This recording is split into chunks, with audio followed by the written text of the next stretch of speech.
নমস্কার বন্ধুরা, বান্টি রান্নাঘরে তোমাদের সকলকে স্বাগত। আর আজকের রেসিপিটা খুবই মনের মতো হতে চলেছে।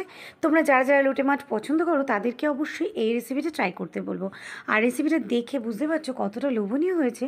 আর এটা কিন্তু আমাদের বাড়ির কেন প্রত্যেকের খুব পছন্দ। একবার যদি বানিয়ে এইভাবে করো। প্রথমে তো কড়াইয়ের মধ্যে সর্ষের তেল দিয়ে দিয়েছি, আর তার মধ্যে দিয়ে দিয়েছি কেটে রাখা আলু। আর আলুটাই কিন্তু অবশ্যই ভেজে নেব একটুখানি নুন দিয়ে বেশ লাল করে। এখানে কিন্তু আলুটা 80% ভাজাতেই হয়ে যাবে। দিয়ে দিয়েছি করলা, আর এখানে করলাটা আমি এইভাবে কেটে দিয়েছি। আর সবজিগুলো মোটামুটি একই রকমভাবে কাটলে কিন্তু তরকারির স্বাদ অনেক গুণে বেড়ে যাবে। আর এই করলাটাকে দিয়ে কিন্তু আলুর সঙ্গে একসঙ্গে ভেজে নিলেও হয়। তো আমি একটু পরে দিয়েছি, তোমরা কিন্তু আলু করলাটা একসঙ্গে ভেজে নেবে, কারণ দুটোই কিন্তু ভাজতে বেশ একটু সময় লাগে। নুনটা অবশ্যই এখন দেবো না, তার কারণ হচ্ছে নুনটা এখন দিলে ভাজাটা হতে কিন্তু সময় লাগে।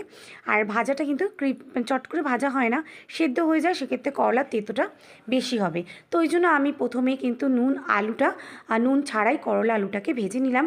আর লাল হওয়া পর্যন্ত করলাটা ওয়েট করব। আর এটাকে নাড়াচাড়া করে ভালো করে ভেজে নিতে হবে। আর এই পর্যায়ে কিন্তু এর মধ্যে আরও কয়েকটা সবজি আমি অ্যাড করব। যেমন ধরো বেগুন, এর মধ্যে আমি দিয়ে দিলাম অল্প একটু বেগুন। আমি সবজির পরিমাণটা খুবই কম রেখেছি, এখানে দুজনের মতো সবজি করছি, তোমরা কিন্তু পরিমাণ মতো সবজি বাড়াতে বা কমাতে পারো। এখানে আমি দিয়ে দিয়েছি অর্ধেকটা পরিমাণ বেগুন, সেটাও প্রায় একই রকমভাবে কেটে নিয়েছি। আর বেগুনটাকে কেটেও কিন্তু আমি ভালো করে নাড়াচাড়া করব। তাহলে কি হলো, এখানে আমি দিলাম আলু, করলা আর বেগুন। এবার এটাকে ভালো করে নাড়াচাড়া করব। কয়েক টুকরো টমেটো দিয়ে দিতে পারো তোমরা যদি চাও, তবে একটু পরে দেবো। এইখানে দিয়ে দিলাম পেঁয়াজ আর রসুন আমি এখানে গ্রেট করে দিয়ে দিয়েছি। আর এবার কিন্তু পেঁয়াজটাকে দিয়েও একই সঙ্গে সবকটা সবজি ভেজে নেব। এখানে রসুন পেঁয়াজটাকেও আমি দিয়ে দিলাম, আর তার সঙ্গে কয়েকটা আদাও কিন্তু আমি গ্রেট করে নিয়েছি। এই সব কটা সামগ্রী দিয়ে আমি ভালো করে ভেজে নিলাম। এখানে 3 থেকে 5 কোয়া আমি রসুন দিয়েছি, তোমরাও কিন্তু রসুন দেবে, খুব বেশি প্রয়োজন নেই, যেহেতু লোটে মাছ তো একটু রসুন দিলে ভালো লাগে। তো পেঁয়াজটাকে আমি দিয়েছি, আর ভালো করে পেঁয়াজের সঙ্গে সব কটা সবজি আদা রসুন ভালো করে কষিয়ে নেবো। কষানোটা এমন হবে যে সবজিটা কিন্তু ভালোভাবে মিশে যাবে। আর এর পর্যায়ে দিয়ে দেবো একটুখানি হলুদ আর অল্প একটু লঙ্কা গুঁড়ো। তোমরা চাইলে কাঁচা লঙ্কা দিতে পারো, তবে আমি কিন্তু এখানে একটু গুঁড়ো লঙ্কার ব্যবহার করেছি। আবার অল্প সবজিটা ভালো করে নাড়াচাড়া করে এই তেলটা কিন্তু গরম হয়ে দেবো আলাদা একটা। তোমরা এখানে সাদা বা সর্ষের তেল যে কোনো তেল ব্যবহার করতে পারো, তবে আমি এখানে সর্ষের তেলই ব্যবহার করেছি। এবারে ধুয়ে পরিষ্কার করে লোটে মাছটা পরিষ্কার করে রাখা লোটে মাছটা নুন হলুদ মাখিয়ে রেখেছিলাম কিছুক্ষণ ধরে। অল্প একটু লেবুও দিয়ে দিয়েছিলাম, কারণ অনেক সময় লোটে মাছের অনেকের গন্ধ লাগে, তো সে কারণে আমি অল্প একটু লেবুর রস নুন হলুদ দিয়ে ভালো করে ম্যারিনেট করে রেখেছিলাম। লোটে মাছটা মাখিয়ে নিলেও হয়, তো সঙ্গে সঙ্গে করে নিলেও তোমরা অসুবিধা নেই। তারপরে কিন্তু কড়াই তেলের মধ্যে এটা নাড়াচাড়া করব। যেহেতু লোটে মাছ সেহেতু এর থেকে কিন্তু অনেকটা পরিমাণে জল বেরোবে। আর সে কারণে আমি এটার টেস্ট যাতে বজায় থাকে, সে কারণে আমি প্রথমে মাছটাকে আলাদা ভেজে নিলাম। দেখতেই পাচ্ছ লোটে মাছ দিয়ে কী পরিমাণে জল বেরিয়েছে। তো এই জলটা শুকনো করা পর্যন্ত আমি ওয়েট করব, কারণ এই জলটা শুকনো হলেই কিন্তু মাছটার পরবর্তী যে রান্নাটা হবে সেটা কিন্তু খুব মজার হতে চলেছে। আর দেখো, তোমরা কিন্তু চাইলে এই পর্যায়ে কাঁটাটা আলাদা করে দিতে পারো, যেহেতু মাছটা একটুতেই নরম হয়ে যায় তখন কাঁটাগুলো আলাদা হয়ে যায়, তবে আমি রাখলাম, কারণ কাঁটাগুলি খুবই নরম, রাখলে কোনোই সমস্যা নেই। তো সে কারণে এবার নাড়িয়ে চাড়িয়ে জলটা কিন্তু লোটে মাছের পুরোটাই শুকিয়ে নিতে হবে।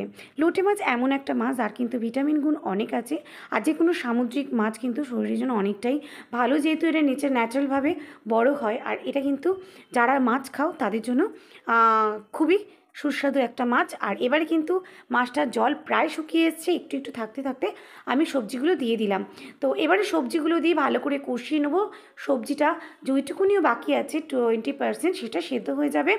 আর ঝুড়িটা কিন্তু একদম ঝুরঝুরে হবে, নাড়াতে নাড়াতে মাছটা কিন্তু সবজির সঙ্গে পুরো মিশে যাবে। দেখতেই পাচ্ছ লোটে মাছ মিশে যায়।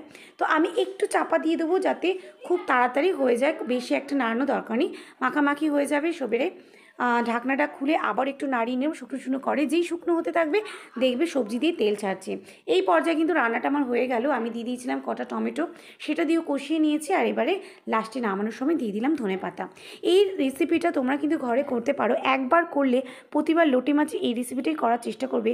যদি বড় লোটে মাছের সবথেকে টেস্টি কোনটা, আমার কিন্তু এই রেসিপিটাই সবথেকে টেস্টি লাগে। আশা করছি তোমাদেরও এই রেসিপিটা সবথেকে টেস্টি লাগবে লোটে মাছ দিয়ে করলে। আর অবশ্যই কিন্তু করলা দিয়ে এই রেসিপিটা রেসিপিটা করে দেখো, তেতো কিন্তু একটুও লাগবে না, এদিকে কিন্তু টেস্ট অনেক গুণে বেড়ে যাবে। আর রেসিপিটা তোমাদের কেমন লাগলো অবশ্যই জানাবে। যারা লোটে মাছ লাভার আছো তারা কিন্তু এইভাবে অবশ্যই রান্না করো। এই একটা রেসিপি কিন্তু সকলের এক থালা ভাত খালি করে দেবে, ছোটো থেকে বড় প্রত্যেকের পছন্দ হবে। আর রেসিপিটা দেখো কতটা দারুণ হয়েছে দেখতে। আর এই শীতকালে কিন্তু আরোই মজার হতে চলেছে রেসিপি। তাহলে আজকের মতো রেসিপিটা ভালো লাগলে ফলো করে